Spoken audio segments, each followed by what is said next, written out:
गावगुंडाचा बंदोबस्त करा, मोक्का कायद्याअंतर्गत अटक करा, रोहिणीबाई विजय अहिरे यांची पोलीस अधीक्षकांकडे निवेदनातून मागणी। सदर या निवेदनात म्हटले आहे की रोहिणीबाई विजय अहिरे राहणार गायकवाड चौक यांनी आज पोलीस अधीक्षक यांना निवेदन दिले। सदर निवेदनात म्हटले आहे की निलेश राजेंद्र देवरे हा धुळे जिल्ह्यातील सराईत गुन्हेगार असून जिल्ह्यातील अनेक पोलीस स्टेशनमध्ये त्यांच्यावर गंभीर स्वरूपाचे गुन्हे दाखल असताना खुलेआम धुळे शहरात आपल्या म्होरक्यामार्फत शहरात दहशत गाजवत असतो।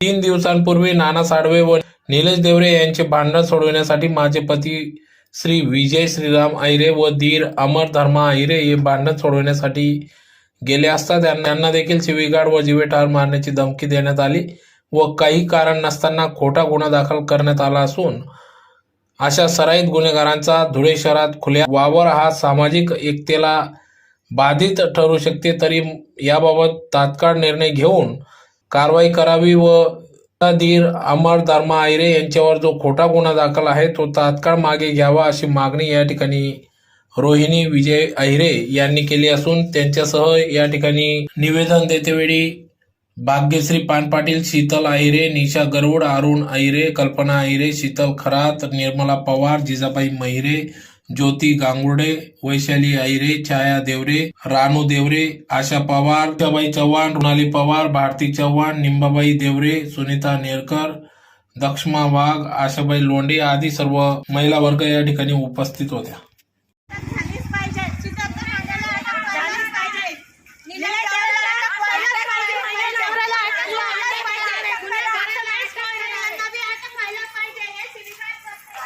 याची आई आपण तिला पुढे पोसायचं।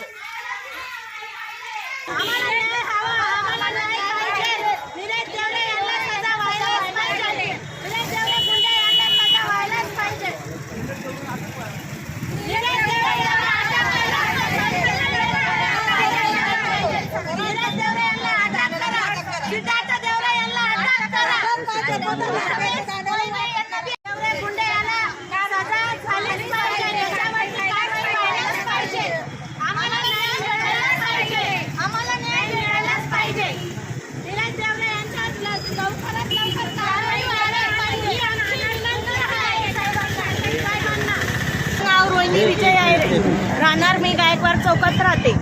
शनिवारी दुपारी 3 वाजताच्या सुमारास निलेश राजेंद्र देवरे हा दुपारी 3 वाजताच्या सुमारामध्ये माझ्या घराजवळ आला।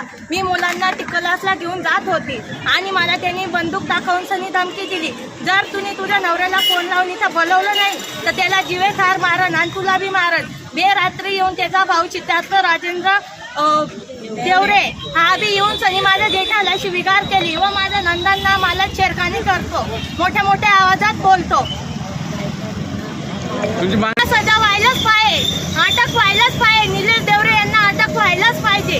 मी भाग्यश्री पानपाटील, मी विजय अहिरे, अमर अहिरे यांची बहीण आहे। माझे भाऊ भांडण मोडायला गेले, या तिथे सांभाळ करायला गेले, त्यांच्यावर त्यांचा गुन्हा दाखल केला का यांनी झगडा केली, आवडत्या असणाऱ्यांवर आरोप घेतला का यांनी भांडण केली, यांनी झगडा केली असे त्यांचे खोटे आरोप लावून त्यांचे गुन्हा दाखल केला गेला।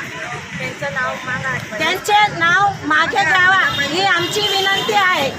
SP ऑफिसला निवेदन देण्यासाठी आलो आहे का आमच्या भावांना न्याय मिळायला पाहिजे, तर हे भांडण मोडायला जातील, त्यांच्या नावावर गुन्हा जर दाखल झाला तर लोक याच्यामध्ये सामील होतील का, याच्या पुढे कोणाचे वादिवाद होतील ते मोडायला जातील का, जर जे मोडायला जातील त्यांच्यावरच गुन्हा दाखल करतील हे लोक, तर प्रशासनाने शासनाने आम्ही सारख्या गरीब लोकांनी काय करायचं, मग याच्या पुढे भांडणात पडायचं की नाही पडायचं, का खुलं आम मर्डर होऊ द्यायचा।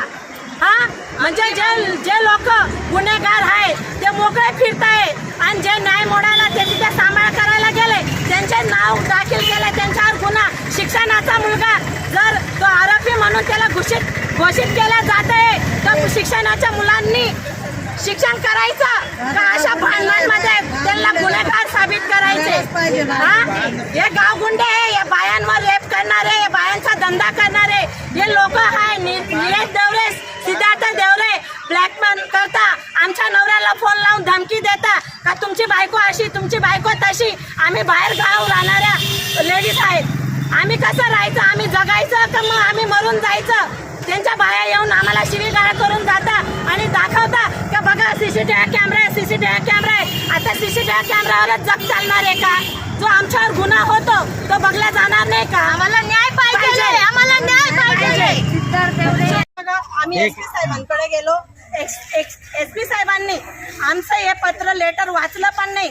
नानाबाई सावळे आणि निलेश देवरे यांचं हे ऐकून त्यांनी हे लेटर असं फेकून दिलं. पण आम्ही तरफदारी फक्त आम्ही आमच्या भावांसाठी करायला गेले का निर्दोष व्यक्ती आवरायला गेले का त्यांचं नाव यांनी टाकलेलं का त्यांचं नाव यांनी काढावं असं म्हणून. पण एसपी साहेबांनी ते पत्र फेकून दिलं असं. मग आम्ही न्याय कोणाकडे घ्यायचा? आम्ही आझाद पोलीस स्टेशन तिथे गेलो, त्यांनी पण आमची कंप्लेंट घेतली नाही. आणि आता एसपी साहेबांकडे आम्ही न्याय मागायला आलो, त्यांनी पण आमची कंप्लेंट घेतली नाही. तर आम्ही नागरिकांनी कुठे जायचं? मग आमच्या भावाला जीव ठार मारायचं का? तेव्हा आमची कंप्लेंट घेशाल का तुम्ही? आमच्या भावाला जीव ठार मारू द्यायचं का? तेव्हा आमची कंप्लेंट घेशाल? आमच्यावर अत्याचार होतं हे नाही दिसत आहे. आम्ही मान्य करतोय ना का ते गुंडे असं. मग आमच्या निर्दोष भावांची काय गलती त्याच्यामध्ये? तो फक्त आवरण्यासाठी गेलाय ना, आवरण्यासाठी त्याच्यात काय गलती आहे? दिसत नाही यांना. तो काय करतोय? तो आवरतोय फक्त. या पोलिसांना दिसत नाही का? निर्दोषांना जामीन, निर्दोषांना तो घरातून शिवीगाळ करतो. तो घरातला पूर्ण शिवीगाळ करतो. आणि नाना सिद्धार्थ देवरे हा धमकी देतोय सर. आणि लोक काय ऐकून घेतलं आमची तक्रार? आम्ही गुंड्यांची जबाबदारी करायला आलेलो नाही. आम्ही आमच्या परिवाराच्या 2 मेंबरांसाठी आलेलो आहे. गेलेला होता. त्याची का नोंद घेतली? त्यांनी का कंप्लेंट केली त्याची? म्हणे चाकू सुऱ्या घेऊन येता म्हणे तुम्ही त्यांचे आले हे घेऊन येताय का? त्यांची तरफदारी आम्हाला घरी येऊन आम्ही त्याच्या तरफदार करायसाठी आलेलो आहे. आमच्या भावाला याच्यासाठी आलेलो आहे.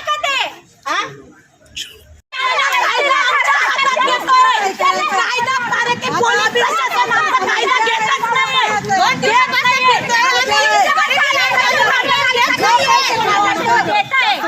नाही पोलीस प्रशासन घेतच नाही.